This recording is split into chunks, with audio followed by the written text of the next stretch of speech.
বাংলাদেশে বর্তমানে 4টি সমুদ্র বন্দর রয়েছে। এগুলো দেশের আমদানি রপ্তানি ও আন্তর্জাতিক বাণিজ্যের জন্য অত্যন্ত গুরুত্বপূর্ণ। বাংলাদেশের 4টি সমুদ্র বন্দর। 1 নম্বরে রয়েছে চট্টগ্রাম সমুদ্র বন্দর।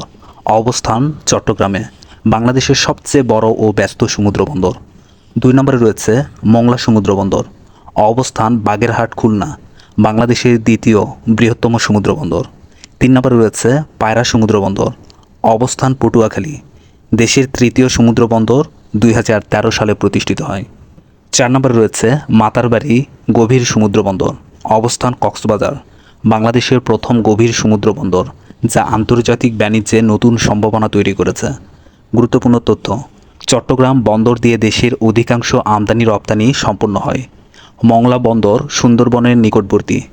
পায়রা বন্দর দক্ষিণাঞ্চলের অর্থনৈতিক উন্নয়নে গুরুত্বপূর্ণ ভূমিকা রাখছে। মাতারবাড়ি গভীর সমুদ্র বন্দর বড় আকারের জাহাজ চলাচলের সুযোগ দেবে।